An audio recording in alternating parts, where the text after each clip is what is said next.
Everybody to Self-Evident Podcast. You got Massey, you got Mike. Yo. It is so good to be back, folks, because it's been a minute. It's been a hot minute. We've been everywhere doing everything, if that makes sense. All of it, doing all of it. So Mikey's been handling the brunt of this whole thing, and we thank God for him because he does such a great job. Again, guys, if you have not checked us out yet, we have a new website up right now, theselfevidenttruth.com. Go check out our brand new website, which is really exciting. It's actually very clean, very nice. Have you seen it yet, Mike? No, I haven't. I didn't know it was up. Really? Yeah. Yeah. You don't tell me these things. Well, now you know. So it's up, guys. Listen, go to theselfevidenttruth.com. You guys can find out more information about what we're doing. We are back touring again. We'll be back out here in March, starting in March. Also, April, we're going to be hitting the road. Also, you guys can go on to 1776truth.store. Find out all of our cool merch. You see this cool hat I got on? You guys can copy one, support your boys. Make sure you guys get on there. 1776truth.store. We also got some really cool sweatshirts. Got some new sweatshirts coming out too. There's some new slogans. Yep. It's going to be really exciting. We have some limited edition shirts coming out that you guys want to be a part of and to get. So, guys, we got a lot to cover this week. I was about to say this year. We do have a lot to cover this year. Right. There is a lot going on. Hey, did you know that we have another president? Do Holy we? smokes! I don't know. Clinton? She finally make it in? Freaking No. No. Hey, so who's Palin? Who's that? Some Palin lady. Alternate universe. So, guys, check this out. Listen. Okay. Listening. We are in the month of Black History. Everybody acknowledges Black History Month. All those things. It's kind of one of those things. It's like, do you really recognize, the real value of minorities in this country? And I don't even like the word minority. I hate that. It makes them sound less than. I don't like that. I know they use that for numerical purposes, but hey, man, I'm Hispanic and I don't like to call myself a minority. I'm an American of these United States, yeah. Much like my father and mother are, because they became citizens around 20 years ago. they're Americans. And so to say we're African-American, Mexican-American, I just hate that. We're Americans. If you're an American citizen, you're an American. Especially if you follow its constitution, we want to raise that banner high. Guys, if you have not subscribed yet, go to YouTube, Spotify, all the major platforms. We're on there. Guys, comment where you're from right now. Share this video. We got a lot to cover on this podcast because we're going to be talking about real American heroes, what happened to the forgotten Black history, and why we don't hear about it, a lot of these guys. But we hear a lot about modern Black heroes. You know, the guys that are looting and pillaging sometimes, you know, they're on the streets. I'm not saying all do that, okay? Be careful because like everyone's going to say, oh my gosh, look what he said. He said all Blacks do it. No, I'm saying those that were like the Antifas and destroying property and all that crap, that's what they do, right? But we're talking about real heroes who fought in the American Revolution, those who were conservative, those who were Christians. We're going to be talking a lot about that here, this show. Again, comment below, share this video, get on here, theselfevidenttruth.com. And guys, thanks for tuning in tonight. We got a lot to cover. Go ahead. Also, Mikey. do not forget that Parler is back up online. They're getting some bugs fixed, but we are back on Parler as well. So PARLER.com. Be sure to check us out. Be sure to sign up, follow us, comment. Let us know what you're thinking. And it's a great way for you to connect to us in a bit more of an intimate way. Sometimes Facebook messages, YouTube comments, that kind of thing, which we want you to do for sure. But if you're thinking something middle of the workday, it's real quick to just send us a little parlay or whatever you want, or make a comment on something we have. So do not forget to do that. Also, be sure to check out the alternate platforms, guys. We're going to cover this a little bit in our news bits, but Facebook, YouTube, they like to tell you what you can or cannot say. Yeah, whereas just took down one of our posts. Yep, exactly. So we're going to point that out, that they took down one of our posts. Us of all people. Our posts. These posts, those posts, they're such a pain.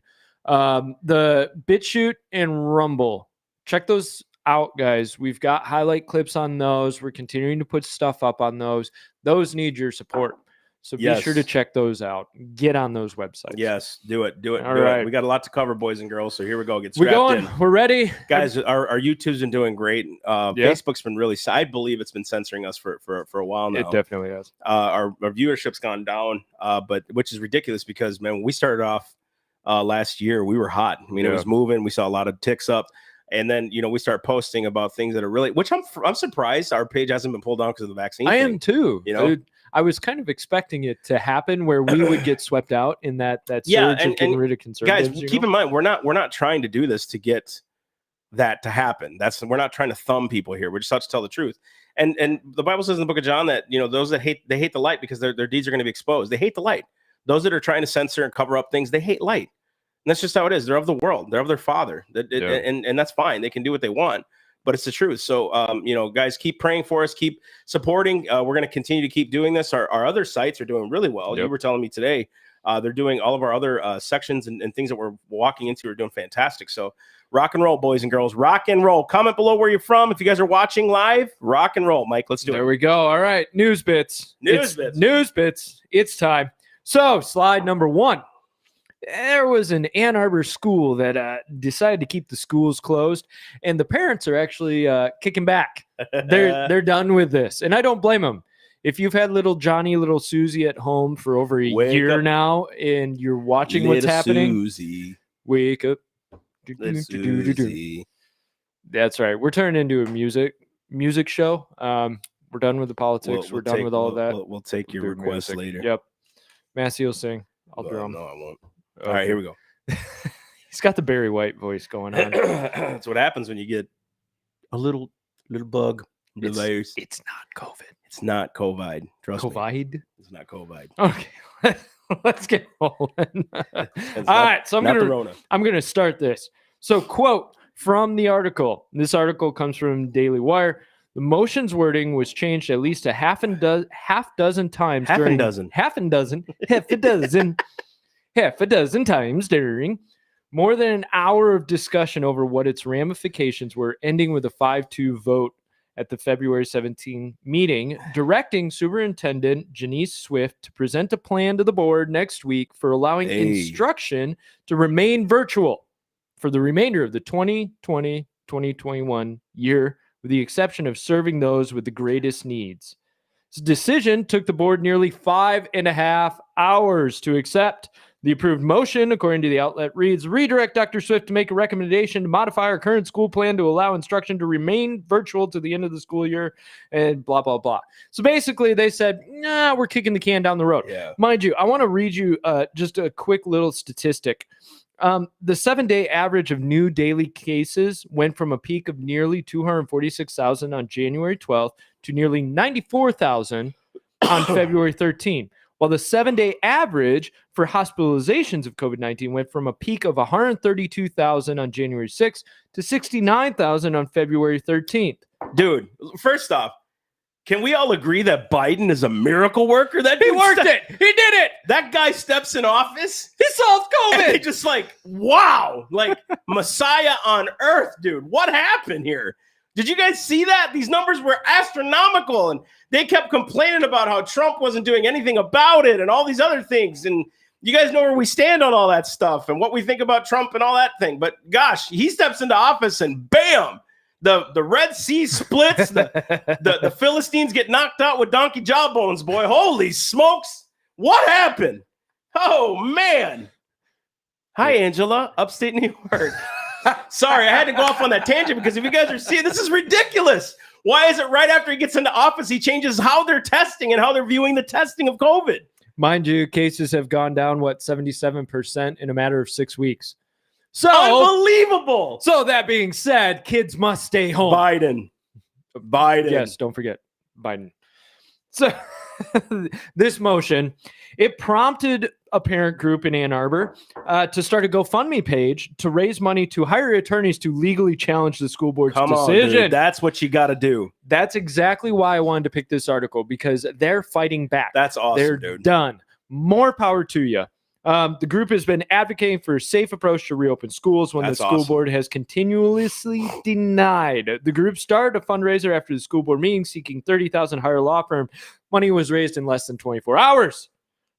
Said, good news, thanks to your generosity, we have been able to retain the services of the distinguished law firm. Our attorneys there are already hard at work. More updates to follow. By the way, I just wanted to point out this little statistic to you.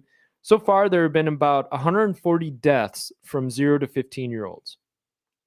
Out of 509,000 deaths, 140 deaths of 0 to 15-year-olds out of 509,000. Now, putting aside how they're counting deaths, blah, blah, blah, all of that. Did you know almost 800 kids die of drowning every year? Listen to that. Listen to that, dude. Ban pools. Hey, don't even give it to them, dude. They will. Them guys are crazy, dude. Oh my gosh, we have an epidemic of pool drownings everywhere. We need to ban pools and make sure the government is. They're taxing cow flatulence, for God's sakes. They'll do anything. They're crazy. Actually, they wanted to ban that in the Green New Deal. They get rid of cow farts, get rid of airplanes. How do you ban cow farts? I'm sorry, we're on Robin Hood. This has nothing to do with schools. We're just tripping. But ban the cow farts. Yeah, ban the cow farts. Ban it. Now that is a hashtag, brother. Ban the cow farts. Any other thoughts on this before we move on? No, dude. This is good. What I will say is this stuff is driving me nuts about these schools staying closed.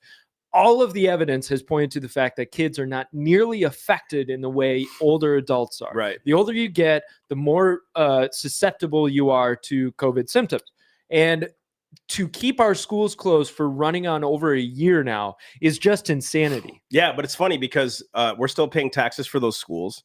Oh yeah, we're still demanded to keep up and like these guys are saying vaccination counts. Yep. It's funny. Governor Whitmer and them don't bat an eyelash when it comes to their salaries, right? But the rest of us have to be shut down. It puts parents out of work because they got to figure out what to do with their kids, right? But nobody really says anything about that. Oh, and they'll give us some easily $600 or $1,200, right? Yeah. Which they shouldn't anyways. That's socialism to the max. It's funny. Promote the problem, then give people the money. Mm-hmm. That is socialism, dude. And it's scary. It's a real scary thing. We didn't get a stimulus this last time because we didn't file our taxes yet because we were late, whatever. Yeah. I don't think there's a penalty, but we were late. And it's fine. It's like, it's cool. I don't need, just let me keep my money and I'll be good. You know what I mean? And you notice the psychology behind that. As soon as people get it, they want more. And it's like, yeah, you're being bought off with your own money. You know what's crazy too is now we're making memes about it, dude. Did you get your stimmy yet? We're doing like this joke about it. And it's like, No, and even a lot of conservatives and Republicans now who hate socialism, they're like, well, it's what we got to do because we ended up having to shut the government. I mean, they'll just justify and just listen to me. Carrie and I were just talking about this earlier. Why is it that when Democrats get in office, they don't hold back? They're not like they go all out. They go all out, dude. They're crazy. And with Trump, it was this constant. He can't do everything he wants to the first term because he doesn't want to upset the apple cart too much. Or the Republicans always say, I can't die on that hill. Well, the Democrats are dying on every hill they can, and they're getting their way, dude, and they're pushing through. And now, because of all these executive orders that we've just allowed to happen for literally a century, now we have a dude that's just constantly writing them, not even using Congress. He's a king now. And again, we've warned about this so many times. We got clips from a long time ago saying, guys, be careful because we're going to turn this into a king, and it's happening right now. And the Congress is doing its own thing on that as well. This new COVID bill, it's $1.9 trillion. It's this massive package that, of course, they're slipping in stuff like a $15 minimum wage and all of that. And everybody had pointed out and said, oh, but the Budget Reconciliation Act, that'll protect us. They're doing an end run around that. They will find any way they can to get what they need done, right? And Totally.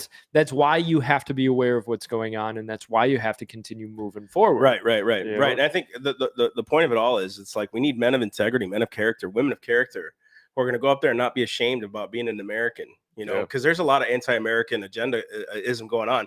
I could say it's socialism, and all that stuff. They're just pushing socialism. But I'm seeing too, it's both sides, because it's like they both are for passing stimulus. They're both, you know what I mean? It's like because it buys votes. It does. Right? Totally, dude. Totally. If we can just give the kingdom to Trump, and I don't care what you tell me, dude, it was idolatry. It was a ton of it. We talked about it a lot, but it just happens so much, where it's like, I want to depend on us. Yeah. We the people, dude. We're talking about this in the vaccination conference coming up here in less than 4 days. Please sign up, 1776truth.store. You guys can go on there and it'll be live online at 7 p.m. The 25th, which is a Thursday night. We're going to be talking about like some of these court cases we brought up, but Alan Dershowitz basically saying that government has the right to do whatever it wants to because of court cases. And it's crazy. And what that basically says is you don't own your own body, and you aren't your own private property, which if you are not even your own private property, you don't own private property. That's right. And there's plenty of people with civil asset forfeiture. What's the where they can just take your land, eminent domain, this type of stuff. It really shows you, you have private property with strings attached. Right. And don't pay your property taxes. So you've got your mortgage paid off and all that. Don't pay your property taxes. See what happens. And so we don't really own private property, and that's a dangerous place to be in. And so during the conference, we're going to talk about your rights, what case law and precedents has kind of set forward on all this and how you can fight that. So we had somebody post from New York. I want to do a shout out to New York. Yeah, let's do it. Let's do a shout out to New York. Let's go to slide number 2. By the way, let me pause that for a minute. Heidi St. John just announced she's running for a government position. Awesome. That's awesome, dude. We'll get her on the show. We'll get her on the show again, dude. Let us know. We'll talk. Heidi is an awesome lady, man. She's a fighter, bro. And what a bulwark for liberty. But just a solid Christian, good mom, good lady. I mean, she's really cool. Totally championed us when she heard us speak, and she's like, man, I can't believe you haven't been out there more. And we have been. She just didn't know. We weren't promoting it, but just just to see her, and we're just so proud of her and what she's done. And praise God, we'll be praying for her, guys. Get her on your prayer list because that's going to be a bear, dude. She's been eviscerated in the media before, and we need to be behind her if that's what she's going to do. This is only going to get turned. Praise God. Too, good for you, Heidi. Good for you, girl. Man, that takes courage. It really does take courage to step out. And we're thinking about it too. We want our kids to be a little older, right, to weather the storms, but it's not beyond our possibility here. It's if we're gonna complain about it, and we're not. We have truth to back it up. We're not just complaining. We're seeing truth, and we're going out on the streets and teaching people how to do this. And so that's our next step here. But praise God for those people, man. Absolutely. All right, go for it. So let's go to Hi, New Angela. York. Slide number 2. So there's a little bit of talk about inching toward impeachment probe of Cuomo. So if you didn't catch last week's podcast, we talked a little bit about how Cuomo was covering up numbers, and it came out And dude, I'm telling you, if this really happens, which is really a shocker, why are the Democrats going after him? What's going on? Well, and I'll get into that a little bit. There's one guy that I think is kind of pushing this whole thing, but it's like, do you cut and run? Is Cuomo too much of a dead weight at this point? Yeah, I think so. Like he was very much a middle of the ground player. He wasn't really doing the Democrats' biddings, I think, in a lot of ways. I mean, he would do little bits here and there. I mean, taking away exemptions and stuff, but it just seems like this guy was the one that was going up against Trump the most. And it was like he would praise Trump one sentence, the next sentence he was saying he's not doing enough for us, all that stuff. So I think what's stupid about it is we have this guy who's governor, and dude, he's literally allowing and saying they can kill babies till after the womb or just before the womb. Taking away exemptions for people who want to be religious or philosophical in their beliefs about vaccinations, all these things. And it's like, now the Democrats are going after him. And it's like, either A, that's the providence of God saying, dude, you can't, like, if you're going to point your finger, watch that big old log in your eye type thing. Yeah. Or B, he's done something against the Democratic Party that they're not like, let's get him out. You know what I mean? And I or think, he's not socialist enough. I think his attitude is kind of coming into play, because let me read through this. So what say you guys? A Democrat below. Yeah, absolutely. If you've got ideas on this, let us know. Comment below. Democrat state assemblyman in New York says that lawmakers are inching toward opening an impeachment probe of Andrew Cuomo over his handling of coronavirus deaths in nursing homes. In an interview of the Skullduggery podcast, Ronald Kim, a Queens assemblyman, also said he is willing to cooperate with federal investigators in an ongoing probe of the Cuomo administration. He said, "Of course, I'm prepared to comply and spend as much time handing over as much evidence as they want." He said, adding that many lawmakers expect to be contacted by investigators very soon. Kim came forward, and this is where Kim is coming forward on this. Kim came forward this week with allegations that Cuomo threatened to destroy him in a phone call earlier this month over his criticism of the governor's coronavirus-related nursing. Good. So Cuomo comes after like this that guy. Kim guy. Yeah, and I watched some video of his interview where he was talking about it, and you could tell he was like, a little shaken up. But does he seem like a solid guy though? He seemed he was. I didn't watch the interview, so that's what I'm asking. Kim seemed honest. Like he seemed very frustrated and upset that Cuomo had called and threatened him, and he's not the only one who's had this. De Blasio came out and said, "Oh yeah, there's plenty of people that this is what Cuomo does, is intimidates. Intimidates." Because it's like, there's several who are on the Democratic side who I'm not promoting her, right? There's still some issues that I vehemently disagree on. But like the Tulsi Gabbards, they're just very sincere, very almost American in their approach. Like I shouldn't say almost, very American in their approach, very integrity based. Again, I disagree with many issues she has. There's a lot of things that's like, you know what, you're right. Government shouldn't be probing and violating Article 4 of the Constitution. You know what I mean? Searches, unreasonable searches and seizures and things like that. I mean, she's solid. I mean, I hope that Kim guy's like that. I don't know what, as far as his politics and his principles are, but I do know what I was watching, the little bit that I watched of him. It seemed like a guy that kind of got bull rushed by a bully and didn't know what to do. Yeah, he didn't know what to do. He's just kind of like, no, screw you. So I think that's why he's saying, I'm gonna hand over as much as I can. You burn me, I'm burning you. Yeah, dude, you're going down in a blaze of glory, right? Good for him. Let's see where this goes, dude. It takes guts. But if you live in New York, this is your chance. So you can contact your assemblyman and let them know you need to pursue this investigation. I am not happy. Awesome. You got to understand that your elected officials, they don't tend to hear from their constituents. No. So if they hear from you and they hear from all of your friends, they start going, whoa, my constituents really are upset about this. I wish Carrie was here, because she said when we had Michelle Bachmann as our district congresswoman, she basically said, like, you'd be surprised that we don't hear from any of our constituents. And she was excited to get like phone calls and like, oh man, my constituents are good. But she said we rarely ever got phone calls. Like nobody would ever contact. And it's like, that's doing the will of the people to hold them to the constitutional authority. You know what I mean? So contact those representatives, contact those senators, contact those elected officials that'll get this thing rolling, man. Get them out of there. Yeah. Get Cuomo out, right? We've got recall on Newsom. Hashtag that. Get Cuomo out, man. We got put it down right now. Recall on Newsom. We've got the Cuomo thing going on. I still haven't heard much about Whitmer in Michigan. You guys, come on, guys. You guys got to step up on this. Get rid of Whitmer. Man. Whitmer. I don't understand how you just allow that to happen over and over and over and over again, and you don't at least get the recall process rolling, you know?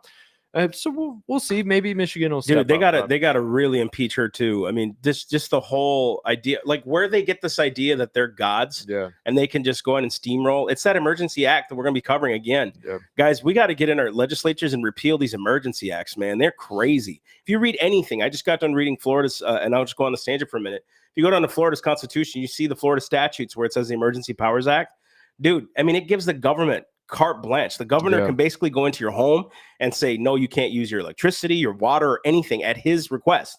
They can go on and force you to do that. They can force the shutdown of all your businesses because of an emergency. Well, who determines an emergency? Like one of the big problems right now with this whole COVID thing is because everybody says follow the science, but even what's his name? Fauci is at first came out and said we're going to lose 2 to 3 million people. Remember that? And they keep changing their science. Well, mask work, mask doesn't work.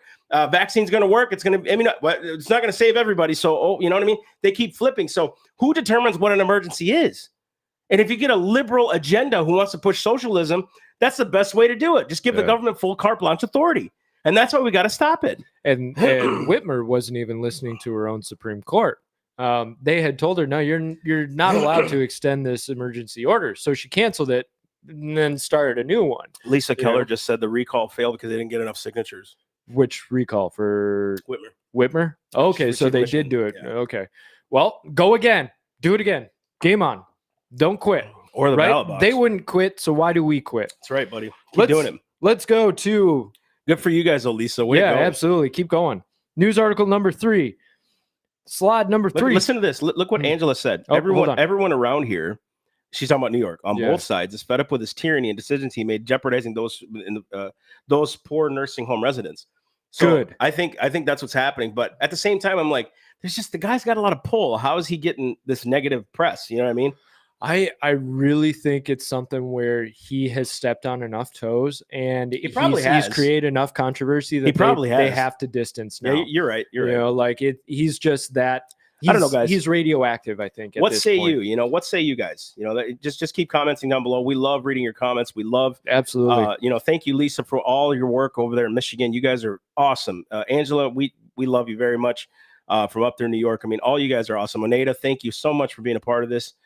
Mike is on here. That's great, man. Praise God. Way to go, guys, because you guys are the hope. You guys are the future. You guys are us personified. That's what this is about. You know, educating. So. Absolutely. So slide number 3, Johns Hopkins prof argues COVID will be gone by April. Not what Biden just said. He said we'll be done by December, by Christmas time. Yeah. Who's right? Fauci said 2022, right? 2022. Biden just said by Christmas time. This guy's saying by April. Follow the science, though. Listen, who determines an emergency? That's what we're trying to say. This is ridiculous. And because we can't put our feet down on something concrete, that's why everybody's fed up. That's why you see, dude, guess what we were doing yesterday? And I don't care who knows it. Dude, we're in Martin County, right? Yeah. Dude. So last night we go to Jupiter, right? Yeah. There are people everywhere. No masks. Having a blast, man. Dude. It was awesome. Martin County is really relaxed. Usually I get frustrated because it's so, there's no parking spaces. Yeah. But, dude, it was awesome to see all those people out there. I couldn't get my car through some parking lots because there were so many people. But it was just like that normalcy again, man. Yeah. And just that freedom and that liberty. That's like, this is America. This is us. This is God-given liberty right now that we're walking in. It was amazing, bro. It was so fun. People are fed up, man. So this prof, he said vaccination rates and immunity. Well, he didn't say, but the article says vaccination rates and immunity from prior infection will allow Americans to return to normal life by April, is what this guy is arguing. He says, highlight or points out, with coronavirus cases down 77% in 6 weeks and nearly 55% of Americans already having some immunity to the virus through prior infection, herd immunity will kick in by April. Wow. Hey, everybody, let's pause and thank Joe Biden. He was also Joe Biden. Come on, guys. This prof was also critical of scientists trying to manipulate the public by hiding the truth in order to prevent relatively risky behavior. He argues that with the consistent and rapid decline in daily cases since January 8th, Despite increased travel over the holidays, it is reasonable to infer that COVID-19 cases will continue to decline to levels at which the U.S. can safely reopen the country with fewer precautions.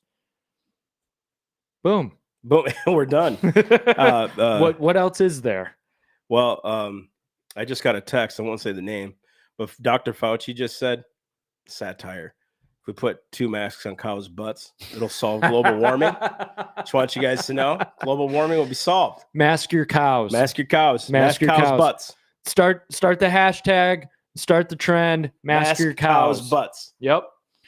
All right, guys, think about that though. If it's we knew this would happen, herd immunity. As a matter of fact, I remember Pastor Jan, when we'd go to these county meetings and some other people there. There was a gentleman, there was a World War II veteran. Pastor Todd was there too. But there was an old veteran. I don't know if I can't remember what, I think it was Vietnam or something like that. And he talked about herd immunity, and everybody's like, oh, that's just what, and it was like, people thought he was stupid for what he was saying, but it's like, can you imagine if we didn't social distance, yeah, we would have had some cases. Yes. We know when these things happen, people die, right? Yeah. Nobody's discounting the deaths. That's not what we're trying to say here. And if you think that that's what we're saying, you literally are looking here to nitpick, and that's not what we're doing here. So don't even try to twist our words. What we're saying is people die. That's what happens. What did you say? 800 people die of drowning. It's not that we're demeaning those deaths. It just happens, I was just yesterday witnessing an accident. A guy T-boned another guy, and I was like, geez, that could have happened to me. I'm only 2 cars away, that kind of thing. So, death happens. And so what we're seeing is like, had we just taken care of this earlier and just let our lives, and if you want to be precautious, wear a mask. You want to stay home, stay home. Those that want to continue to live their lives, continue to live your lives. You know what I mean? It would have been, herd immunity probably would have come quicker in a lot of ways. This guy's right. Yeah. But then believe the science. The John Hopkins professor, John freaking Hopkins, right? Who's saying it'll be done by April. Fauci's saying 2022. Biden's saying by Christmas. Who's right? What's the science here? Yeah. You know what I mean? And that's what's so stupid about this is they keep saying, believe the science. Dude, they don't even believe an embryo or a baby has a heartbeat in 18 days. They don't believe that men are created men and women are created women. And they want me to believe the science. I'm serious, dude. This is crazy. Yeah. Keep going. I'm sorry. No, you're good. And related to that, slide number 4, we had a little post on Facebook that got rejected. Yeah. That's what we saw. Saw that this morning. It was basically a post that said, but Dr. Fauci, if we wear masks, it should reduce everything, right? Because masks work. Well, no. Even if we, get it, whatever, you should still wear a mask. Yeah, but if I get it, right, I'm immune. No, you're not. You should still wear a mask. Well, if I get a vaccination, right, it should no. If you get a vaccination, you still should wear a mask. It just kept going on these statistics that, nothing will cure this, right? That got removed. Facebook actually said, we removed the post for you. Why? Why would you remove that post? And so we got the notification. I don't know if you took a picture of it. I don't know if you gave it to her. I didn't see that. So I didn't take a snapshot of it, but it basically said Facebook removed it because it was falsified information. It's like, no, they've been doing this for a long time where they say, yeah, vaccination. And if it doesn't work, listen, if vaccinations don't work, right? If he knows that it won't work and it won't, why are they going to force people to do it? Why is it that cruise ships may force people to do it? Why is it some airports and countries are going to force people to get it if it doesn't work? What's the point? If it's not going to work, well, then why get it? Right? So that's the question we have to ask ourselves. Now, I'm not doing that in anger. I'm saying like, just use reasonable thinking. If it doesn't work, why get it? Right? That'd be stupid, right? If I went and purchased a computer that worked 55% of the time, right?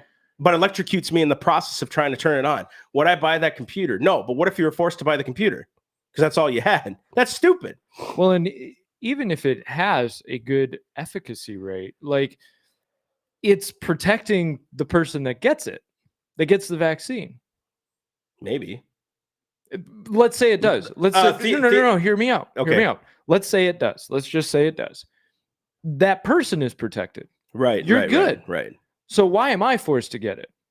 Right. Because the person that's concerned about it is the one who has the vaccine. Exactly. So exactly. Why do I now have to be forced to get it? Yeah, dude. Let me take that risk. And if I survive it, well, then I'm part of the herd immunity. Right. Why haven't they talked about the deaths that have already happened and all the injuries that have happened already since the COVID vaccine was introduced? You know what I mean? Why haven't they talked about that?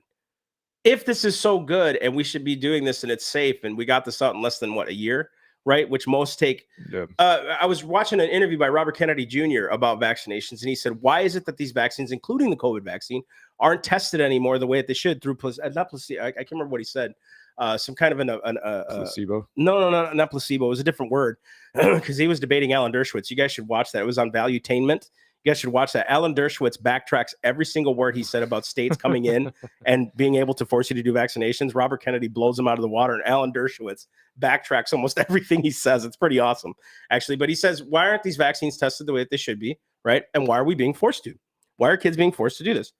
Now, he talks about religious exemptions, but if you think about it, we don't need religious exemptions to get or to not get vaccinations, right? It's a philosophical thing. I just don't want it. I don't want to put my kids on it. I don't want to do anything like that. Just like, some people choose to do Novocaine. Some people choose to get gas to put them to sleep to do work on their teeth. I don't want to do a vaccination. I don't want my kids to do it. I don't. Yep. They want to get older and do their kid. That's fine. That's your choice.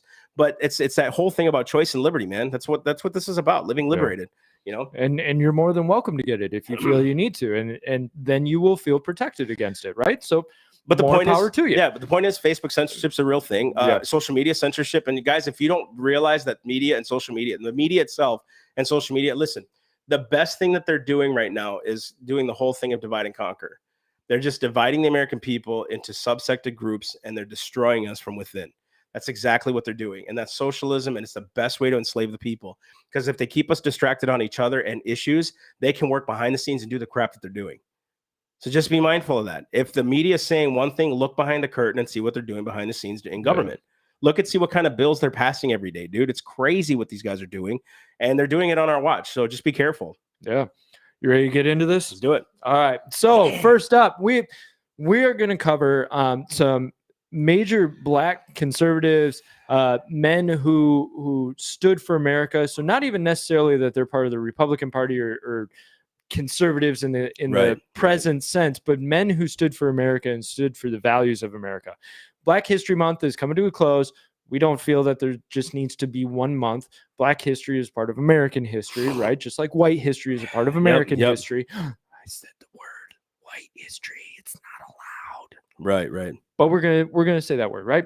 So first up, I'm covering Frederick Douglass because this is just, you have to look into this guy and who he is. You have to look into how much he stood for what we value.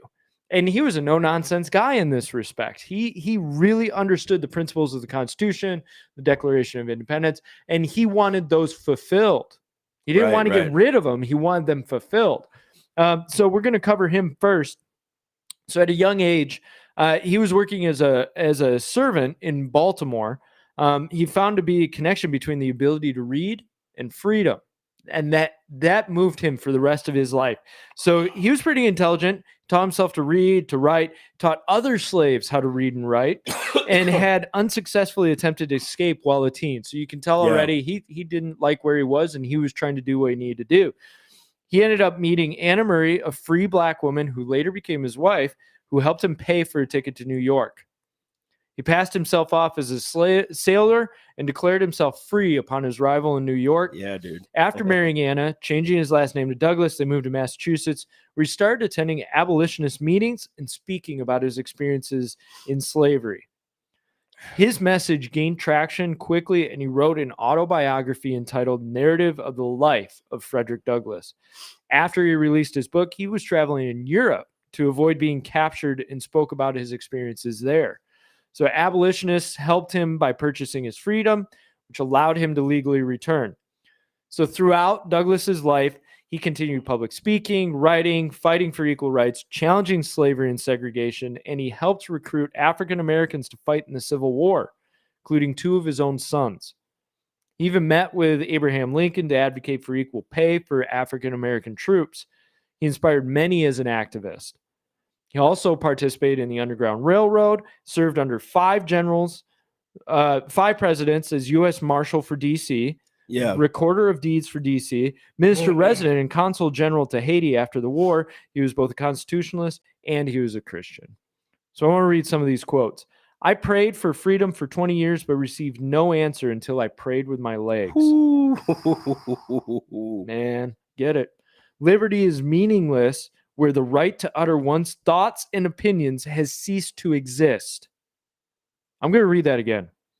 Liberty is meaningless where the right to utter one's thoughts and opinions has ceased to exist. That, of all rights, is the dread of tyrants. Come on. It is the right which they first of all strike down. They know its power. Thrones, dominions, principalities, Wow. and powers founded in injustice and wrong are sure to tremble if men are allowed to reason. Equally clear is the right to hear. To suppress free speech is a double wrong. It violates the rights of the hearer as well as those of the speaker. Dude, come on. That'll preach, boys and Does girls. that not Wow. speak to today? Oh, man. And that's what I think the more I argue with a liberal, and I do a lot, I one in particular said to her, if you think about it, what you're doing is cutting off an opposing voice. So what you're doing then is not letting them critically think anymore. Yeah. You're getting them to think the way you want to think. So the thing that you're accusing us of, you're doing yourself. And she finally consented and said, I can buy that. You're right. And that's what's happening. That's what he's saying. Yeah. You're literally forcing people to think how you want to think. That's not liberty, dude. That's slavery. Yeah. That's what they did to the slaves. Yep. He also said, a man's rights rest in 3 boxes: the ballot box, the jury box, and the cartridge box. If you don't know what a cartridge box is, it helps you go bang, bang. Got that AK-15. 50 cal. The AK-15 and the AR-14. Yeah, it's got a 50 cal with like 30 caliber magazines.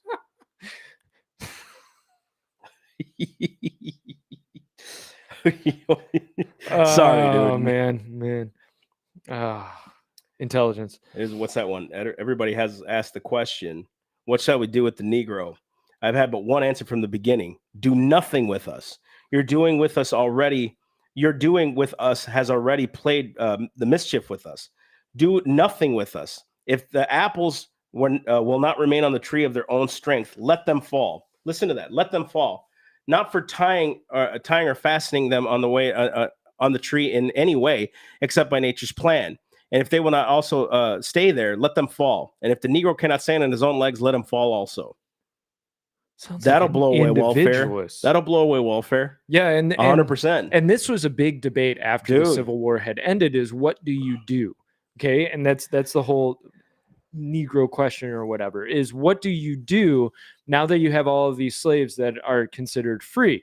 Do you give them handouts? Do you give them reparations? Do you give them property? That kind of thing. And there was a debate going on within the Black community, and you had a smaller minority who were arguing, "Leave us be." Because what they saw like the Irish, they saw the same thing was going on with the Chinese at the time. You know, Straight up, other dude. groups who had come to the U.S. Straight and had up. been oppressed, had been pushed down, kind of cast aside. They saw those groups just get down to business and start building themselves up and really make something of themselves because they got left alone. And Douglass and a couple others were arguing, we just want to be left alone.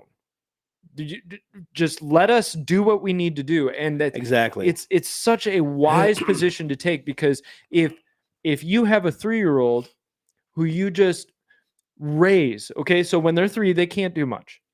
And I'm not saying freedmen are 3-year-olds, but think about this analogy. They're 3-year-olds, you're doing everything for them. Kind of understandable, okay? They can't do much, but you try to challenge them. But let's say you don't challenge your kid at all. You just give him everything. He turns 10, you're still giving him everything. He turns 15, you're still giving him everything. How does he act as an adult when he's 25 years old? You've given him everything his whole life, right? And what Douglass was arguing was, look, if we start down this path, we're going to be reliant on somebody else for the rest of our lives, for generation upon generation. He's saying, let us rise or fall on our own. Let us do our own thing. Right. And dude, if we fall, we fall. That's the nature of liberty right there. You know what I mean? So I love that. I love that quote. That's perfect. Let's see, Joseph. Let's go with let's do Chris Pasadix. Chris Pasadix. Most people don't even know. If you guys have ever heard the name, type below. Yes, I've heard of him. In his book, Why We Can't Wait, the Reverend Martin Luther King Jr., Dr. Martin Luther King Jr. said this about the inspired life of Chris Pasadix. He said this: he is one of the most important figures in African American history, not for what he did for his own race, but for what he did for all oppressed people everywhere. He's a reminder that the African American heritage is not only African, but American. And it's a heritage that begins with the beginning of America. Now, if you guys don't know, Crispus Attucks was a freed slave at the time, but he was the first to die in the American Revolution. And how he died was really almost tragic, but it was very like telling that this dude, most historians say that he was half black, half Native American. And so he was a freed slave who had become a whaler for the merchant marines. He had heard an alarm go off on the ship and ran to put out the fire. That's what you did with the alarm. And that's what the alarm usually meant. He did not find a fire, but found his own government had picked up arms against its own people. So Crispus Attucks ran below and got 55 of his shipmates and gave his life for our liberty. Here is a poem written in Crispus Attucks for him in his day. It said this: an honor to Crispus Attucks, who was a leader and the voice of that day, the first to defy and the first to die, with Maverick, Carr, and Gray. Call it riot or revolution, his hand first clenched at the crown. His feet were first in perilous place to put the king's flag down. His breast was the first one rent apart, that liberty stream might flow. For our freedom now and forever, his head will first bid low. Call it riot or revolution, or mob or crowd as you may. Such deaths have been seed of nations, and such lives shall be honored for a. So in other words, he gave up everything for the start of this nation. That dude did not even think about his own life. He just saw a government going up against its people, and he was the first one to die for the American Revolution. And again, why don't we hear this about these guys? These guys, it wasn't about American or governments or anything. It was about freedom and liberty. He was a freed man that wanted to do something for his nation. Yeah. Let's go to Joseph Rainey. And I think we've got a picture of him on the slide. But Rainey was born enslaved in 1832. His father, being allowed to keep a portion of his wages as a barber, was able to finally buy the family's freedom in the 1840s. Rainey was never able to receive a formal education, so he continued in his father's trade as a barber. During the Civil War, he was forced by the Confederate Army to construct defenses for Charleston, and also to steward aboard a Confederate blockade runner. Rainey, along with his wife, escaped to Bermuda. They returned to the U.S. 4 years later, following the Civil War, where he ended up helping found the Republican Party in Georgetown. In 1868, he was a delegate to the State Constitutional Convention, made it to the state Senate that year, later nominated by the Republican Party to replace Benjamin Whitmore's seat in the 41st Congress after Whitmore's resignation. 1870, he won the full term for the 42nd Congress, became the first African-American to serve in the U.S. House of Representatives. During over 8 years in Congress, he served on the Freedmen's Affairs Committee, Indian Affairs Committee, and the Invalid Pensions Committee for Wounded Veterans. Ended up serving with 13 other black members, all Republicans. He wasn't a constitutionalist per se, but he fought against the KKK and for civil rights throughout his time in the House. Interestingly, he lost his re-election bid in the South Carolina in 1878 while accusing South Carolina Democrats of corruption and election fraud.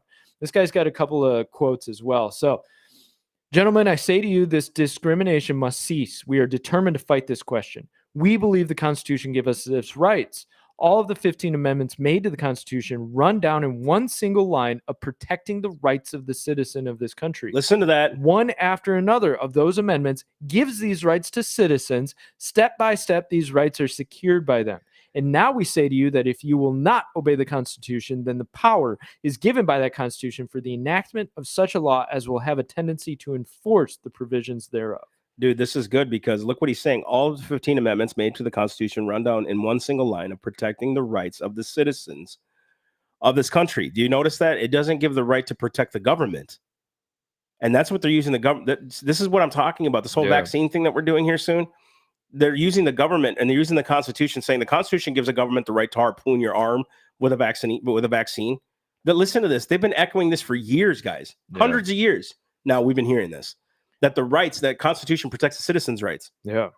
He said, we intend to continue to vote so long, the black contingent, we intend to continue to vote so long as the government gives us the right and necessary protection. I know that right accorded to us now will never be withheld in the future if left to the Republican Party. And you can't say that a voter ID law is racist. Come on, dude. You can't say it because there's been videos of guys who have gone to like middle of Harlem and that kind of thing and ask people like, do you have driver's license? Do you have an ID? Everybody. Yeah. Did you know white people over in the suburbs think you don't have them? What? It's true, dude. It's Yeah, it's crazy. more racist to think they don't have the ability Yeah, to dude. go get an ID than it is to say, hey, show a driver's license. Yeah, I think too, like to hear guys like Biden say, well, the most affected by these things, the viruses and stuff, are the blacks and the Mexicans. That's what they're saying. The Hispanics who can't get to because they don't have internet access. No, that's right. He said You know what I they mean? Like, can't figure out how They to. don't know how to do it. It's like, every person in America pretty near has a cell phone. You can do anything in this country, dude. I'm telling you. Exactly. Rainey also said if the Negroes, numbering 1/8 of the population of these United States, would only cast their votes in the interest of the Democratic Party, all open measures against them would be immediately suspended and their rights as American citizens recognized. But as to the real results of such a state of affairs, and speaking on behalf of those with whom I am conversant, I can only say that we love freedom more, vastly more than slavery. Consequently, we hope to keep clear the Democrats. I say to the entire membership of the Democratic Party that upon your hands rests the blood of the loyal men of the South. Disclaim it as you will. The stain is there to prove your criminality before God and the world in the day of retribution. Come on, dude. In other words, you're trying to sweep it under the rug. The blood is on your hands. They're trying to sweep it under the rug today. They're still trying to say, no. It was all the Republicans. It was Republicans. It's all the Republicans' fault. Yeah. Here's one too. July 18th marks the anniversary of the birth of Emile Haynes in 1753. Most Americans probably don't know who this man was, but his story is definitely worth noting. Emile Haynes was a Black American abandoned at 5 months old. Listen to this, guys. 5 months old by his parents and hired as an indentured servant. During his years of service, he was treated well and given the opportunity to attend school, a rare experience for Blacks in that day. Haynes showed a talent for preaching from a young age and was frequently called to give sermons and proofread sermons of others. Listen to this. When his term of indenture ended, he enlisted as a Minuteman in the American War for Independence and participated in the Siege of Boston and the expedition against Fort Ticonderoga. It was in 1785 that he became an ordained minister, and during his decades of service as a pastor, as a Black American, he led churches that were all white, and some were mixed, whites and blacks worshiping together, a circumstance many were unaware and existed in America. He was a remarkable pastor and leader, and his church has experienced revival and growth, evidenced by an 1803 letter. He penned this. He said this: "Not a day nor night in a week, but people would crowd to meetings. The great inquiry among the youth and others was, what shall we do to be saved? Children of 11 and 12 years of age seemed to be more engaged about religion than they were about with their play. 11 and 12 years old were more interested in God than playing their games." He said, the minds of the people in general were attentive. My house had been often thronged with people who desired to discourse about religion. Thus it had pleased the Lord to do wondrous works among us to the praise of his glorious grace. Amen. Dude, we don't even know this guy. I never even heard of him before. No, you know what I mean? We should do something on this too. Watch this. In 1804, Lemuel received an honorary master's degree from Middlebury College, the first Black man to receive a degree of higher education in America. One of the amazing items that there's a collection in Texas that actually has it. Lemuel Haynes died in 1833, leaving behind a legacy of sacrificial service, both of God and country. This American hero deserves to be remembered. Absolutely. That's awesome, dude. And this one are the ones that I collected. This one's my favorite, just because this is a cool story. So I don't know if you've ever heard of Robert Smalls. He was a slave who was born in Beaufort, South Carolina. Beaufort. He grew up in, the name of the house was the McKee House. That was a family that owned them. At some points, he would even stay out late with his white companions, ignoring the curfew for blacks. So he was pretty close with his family. When he was 12, they moved to Charleston, and he started as a laborer down on the docks. Then he became a rigger, eventually a sailor. During that time, he married another slave. She was a hotel maid. So he tried to buy his family out of slavery, but he failed. At the start of the Civil War, he was a deckhand on a Confederate supply ship. During this time, he learned everything he could about navigating, code, signals, and the mannerisms of even the captain. And on May 13th, 1862, while the officers and crew slept in Charleston, Smalls, 8 men, 5 women, and 3 children sailed the ship out of the harbor. He navigated the ship through 5 checkpoints, offering the correct signals and even the mannerisms of the captain in order to make it seem like it was just the captain sailing out. He headed out to open waters. They sailed towards the Union blockade. And as soon as the crew of the Onward almost fired on this ship, he lowered the Confederate flag, raised up a white flag of surrender. The guns, ammunition, and documents were a trove of info for the Union. gave him shipping routes, mine locations, dock, and departure times. His story became national news, and he was an encouragement to Lincoln to authorize free African Americans to serve in the military. He got a $1,500 cash prize from Congress, went on a speaking tour, and helped recruit blacks for the Union. Rest of the war, he was a spokesperson and a Navy captain on both the Planter and the ironclad ship, the Kukuk. Following the war, he was commissioned as a brigadier general in the South Carolina militia and actually purchased his former owner's house in Beaufort. He even took some of the family in who were destitute that had owned him before. Look at the heart of that. He took in the people who had owned him because they were now destitute. He started a school and a newspaper, a general store, and began a political career. He was elected to both South Carolina House of Reps and State Senate. From 74 to 79, he served in the U.S. House of Reps, but there were partisan accusations of taking a $5,000 bribe. He was convicted in 77, but was pardoned by the governor.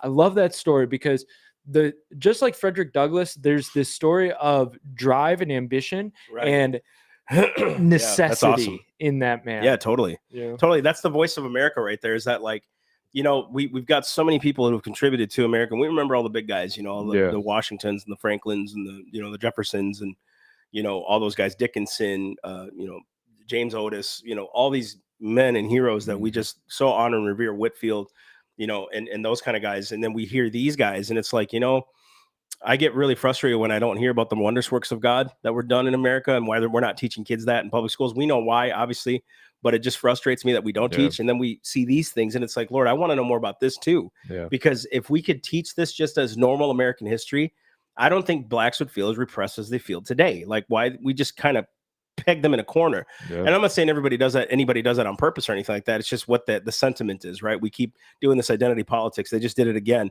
The first Chinese, American, blah, blah, blah. Or we could just say that dude kicked butt. Thank you for winning. You know what I mean? Like the girl who won this tennis open, I forget. She's like half, I don't know if she's half Chinese, I think it's Chinese or Japanese, one of the two. And she's got like black in her as well. Yeah. And it's like, she's getting one of the first Asians to do it. And it's like, or she's awesome and she beats Serena Williams. Great at what she does. Yeah, it's like, why do we have to keep doing the identity politics thing? And it's like, if we could keep putting these stories in front of people, especially the kids, like the miracles of God at the time of the founding, dude, I think we would have a different nation. You know what I mean? We wouldn't have to have identity politics. Our identity would be Jesus. Our identity would be salvation in Christ, and we would be worrying about that. And then the identity would be like, what founded those guys' faith, right? If you look at what's happening with a lot of these successful guys, a lot of them are Christians. They're just afraid to say it. And I'm not saying that's right. I'm saying that they're afraid to talk about it because why? You're going to get eviscerated in the media, right? But it's like, man, if we could keep these kind of stories in front of people's faces, man, that would change America. Yeah. It totally would. You know what I mean? Yeah. Instead of building on this idea of oppression and building on this idea of your victim, like showing the stories of overcoming, right? We have hit a spot where the hero is no longer the man who overcomes or the woman who overcomes. The hero is the one victim. Who complains the most. Yeah, the one who feels the most oppressed. That's the person we lift up in today's society is, oh, you're a victim, you're up here. When in reality, the victim's just the first step. You forge a hero out of a victim, right? So first you have the suffering and the trauma. The hero is built through overcoming the suffering. That's it. There you go, right? Dude. So the identity, that's where the identity is not the suffering; it's the overcoming of the suffering. Yeah. That's right. That's good. So when your identity is suffering and trauma and tragedy, you never escape it. Yeah, and what you're doing is teaching people that they can't overcome. The hero is you if you just constantly, and that's honestly before God, that's a 4-year-old's temper tantrum. Mm-hmm. Pastor Todd preached on it today. He said, if you allow a kid to throw a fit and then get what he wants, you've just taught that kid he can do that next time and get what he wants, right? That's exactly what we've taught these people who complain the most today. That's what we've taught them. Yeah. If they complain the loudest, they're the ones who get the attention. And it's these guys that never been disciplined before in their lives. They've never hit a real problem. And they just complain and complain and complain, right? And again, we all know that there was some injustices done this last year. We get it. But it happens quite frequently. And the answer is what? More government? How about more Jesus? You know what I mean? Instead of like siding with, man, we need to repeal the laws. What laws? Men need to have new hearts again. We need to pray to God that their hearts of stone get turned into hearts of flesh. You know what I mean? It's not just laws. It's not just that. It's the hearts of the people. Because the Constitution was written to protect our rights, right? And so we're passing laws now to almost alienate people who disagree with you or who are a different color. Now they're going after the white Christian. I mean, that's what they're doing. They've wanted this the whole time. White supremacy is thrown out there so much now that if somehow you disagree with that blacks are minimalized and marginalized, that's white supremacy. No, you know what that is? Democratic policies. Yeah. That's not white supremacy. That's just Democrat policy, dude. They've been keeping blacks down forever. Why is it, again, Planned Parenthoods are destroying blacks at huge rates and nobody even talks about it? And, dude, they're getting paid to do it by the government. You know what I mean? Government funding. It's something, what, 60-something percent? 68% of predominantly black communities have Planned Parenthood centers, right? And it's like our tax money's going to it, right? So it's democratic policies. It's what we've allowed to happen, right? And so, guys, this is why we do what we do, is because we want to keep bringing truth out there, because as we get it, we want to give it, right? And we want to empower you, put feet to the action. Like Frederick Douglass said, nothing changed until I prayed with my feet, right? And that's what we're doing here. We're developing some awesome things here in the future. We got this conference coming up again on February 25th at 7 p.m. Sign up on 1776truth.store. It's about vaccinations, not whether you're for or against them. We all know you guys can make up your own mind on that, but what are your rights? What are the rights that you have as a citizen to refuse vaccinations at every turn, right? So that's what we're doing, guys. You guys can sign up now. Again, it's live or in person. You guys can go, if you're in the Stewart or in the Treasure Coast area, you guys can come down and see that. Guys, go to theselfevidenttruth.com, become a sponsor, man. We have these, you guys really supported us last year when we were not able to tour. A lot of you guys signed up for monthly support. We ask you again, if you guys can find friends or yourselves that you've not signed up yet to be a monthly sponsor, please do that. Go to theselfevidenttruth.com and sign up and become a sponsor, man. It helps us keep doing what we're doing. I'm excited because this guy's going out and touring full time with us this year, and it's about time. You know, he's been chomping at the bit to do it, and he's really good at it. And so, guys, pray for him, pray for his family, pray for us as we're going to continue the tours and continue to get out there, reach more people. Guys, pray. These homeschool conventions are huge. It's getting our name out there. We got 7 huge events this year. They're working on an 8th right now. Which is really cool. And we're educating people everywhere. We're also seeing the gospel spread and the power of God demonstrated, man. It's pretty awesome. Absolutely. So that being said, do not forget to check us out on all the major platforms, right? Get active on the social media stuff. Be sure to comment, especially if you're on YouTube, because it's being found out that comments help the algorithm. So put a like, put a comment. Even if, here's a question for you. What's your favorite dog breed? If you're on Facebook, go over to the YouTube and answer that question. What's your favorite dog breed, right? And go ahead and put it in the comment section. Let's see what happens. Keep commenting. Keep sharing. Keep following. Do what you need to do. And share this with people. Go ahead and share it with it. And the thing is, they may come back and say, how can you share that? Just direct them to us. Just say, talk to them. You're right. So we're willing to take it. We're willing to have those discussions. Yeah, we're not. People, we ain't tripping, man. You know, this is part of it. We know. And one of the things we like to do is, I know this sounds weird, but we love debates. We love talking to people. We love being out in the open. We may be wrong. We might get crushed, but that's what grows our faith, man. That's what grows our arguments. And so we'll continue to do what we do, you know? I had a boss who his whole mantra, and I'll clean it up a little bit, but he said, you know, if I was about to fight somebody, I'd say, you may kick my butt, but you'll know I was there. You may kick my butt in a debate, but you'll know I was there. So that's right, buddy. That being said, do not forget Facebook, YouTube, Instagram, Spotify, SoundCloud, iTunes, BitChute, Rumble, and Parler. Be sure to get on those. 1776truth.store. Pick out a shirt. Be sure to sign up for the conference, okay? You guys have a couple days the conference. Left. Get on that, guys. Get on the 4 days. Anything else? Andrew Goering said, let's see the products, man. Can you grab me that shirt, Kristen, right there? Right under here? And we were supposed to put the slideshow together, Andrew. You're right, and I haven't done that yet, and I apologize. But here's just one of our shirts. You guys, we're having a new product come out here. Hopefully, I don't know where Carrie is, but check this shirt out. You guys want to get a shirt and support us? You have a pre-existing condition, and don't let government tell you otherwise. And guys, listen, there's a huge difference between laws and legislation. Laws and legislation. Laws are eternal. Those are the ones that we know that are God-given rights, such as life, liberty, and pursuit of happiness or property, right? Legislation is supposed to make sure that government doesn't take away and go against those laws. But what have they been doing ever since we started? They've been trying to do that with legislation. So that's why it's important to have those kind of shirts. We also have our We the People sweatshirts that are amazing. They've been flying off the shelves. We love that. Our hats are amazing. They're very comfortable. And guys, again, all these proceeds go to help us and keep us moving, man. Yeah. And so it's awesome. And guys, I want to tell you the new slogan, but I can't. I can't. Oh, I'm so excited. I can't wait to show you guys what that's going to look like. But it's going to be in a cool color, like something we've never done before. And It was actually it was Jenna Ditrolisi that told us about the color. She said you guys should go with this color, and it's a popular color today. These young kids, stinking young kids, man. You know what I mean? What So, to do. hey, man, we're doing it and we're moving forward. And I hope you guys buy a ton of them because, again, the support keeps us going and you get a cool product, you know? Yep. All right. So that being said, do not forget to check us out next week. We love you guys so much. Have a great night. Love you guys.